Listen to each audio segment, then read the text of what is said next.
అన్నీ బాగున్నాయనుకున్న సమయంలో అకస్మాత్తుగా స్నేహితులు దూరమవుతున్నారా? మీరు చేస్తున్న పనిలో విసుగు వస్తుందా? మీ జీవితం గందరగోళంగా మారుతుందని భయపడుతున్నారా? అయితే ఒకసారి ఆగండి. ఒక శిల్పి ఆనంద్ జీవితంలో జరిగిన ఈ చిన్న సంఘటన వింటే మీరు భయపడడం మానేసి ఆనందంగా గెంతులేస్తారు. ఎందుకంటే మీ జీవితం మారబోయే ముందు దేవుడు ఇచ్చే 3 సంకేతాలు ఇవే. నమస్కారం. పీస్ఫుల్ స్టోరీస్ తెలుగు ఛానల్కి స్వాగతం. ఈరోజు మనం ఒక చిన్న కథ ద్వారా మన జీవితంలో వచ్చే మార్పుల వెనుక ఉన్న దైవ రహస్యాలను తెలుసుకుందాం. ఒక చిన్న గ్రామంలో ఆనంద్ అనే గొప్ప శిల్పి ఉండేవాడు. అతను అద్భుతమైన శిల్పాలు చెక్కేవాడు. కానీ కొంతకాలంగా అతని జీవితంలో ఏదో వెలితి. ప్రాణ స్నేహితులు అనుకున్న వారు చిన్న చిన్న కారణాలతో దూరమయ్యారు. తను ఇష్టంగా చేసే పని కూడా ఇప్పుడు భారంగా అనిపిస్తుంది.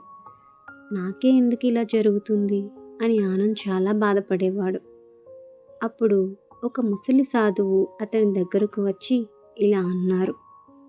నాయనా ఆనంద్, ఒక పాత ఇల్లు కూలిపోతుంటే అది నాశనం అవుతుందని కాదు, అక్కడ ఒక కొత్త భవనం కట్టడానికి పునాది పడుతుందని అర్థం. నీ జీవితంలో జరుగుతున్న ఈ మార్పులు దేవుడు నీకు ఇస్తున్న 3 సంకేతాలు. మొదటి సంకేతం, నీ చుట్టూ ఉన్న జనం నెమ్మదిగా దూరం అవ్వడం. నీ కొత్త ప్రయాణానికి ఆ పాత బంధాలు సరిపోవు. అందుకే దేవుడు నీ చుట్టూ ఉన్న రద్దీని తగ్గించి నిన్ను నువ్వు తెలుసుకోమంటున్నాడు. రెండో సంకేతం, నీకు నిశ్శబ్దం మీద ప్రేమ కలగడం. లోకపు అరుపుల కంటే నీ అంతరాత్మ మాట వినడానికే దేవుడు నీకు ఈ నిశ్శబ్దాన్ని ఇచ్చాడు. మూడో సంకేతం, పాతవి ఇక నచ్చకపోవడం. నువ్వు ఒక పెద్ద లక్ష్యం కోసం పుట్టావు, అందుకే ఈ చిన్న విషయాలు నీ మనసును నింపలేకపోతున్నాయి. ఈ మాటలు విన్నాక ఆనంద్కి ఒక్కసారిగా అర్థమైంది, తన జీవితం ముగిసిపోలేదు, అది ఒక అద్భుతమైన కొత్త అధ్యాయం మొదలవుతుందని. ఈ కథ మనకు చెప్పేదేమిటంటే, మన జీవితంలో కొన్ని తలుపులు మూసుకుపోవడం దేవుడు మన కోసం కొత్త తలుపులు తెరవబోతున్న సంకేతం. విన్నారు కదా? మీ జీవితంలో కూడా ఇలాంటి మార్పులు వస్తుంటే భయపడకండి. ఈ 3 సంకేతాల్లో మీకు ఏది కనిపిస్తుందో కింద కామెంట్లో చేయండి.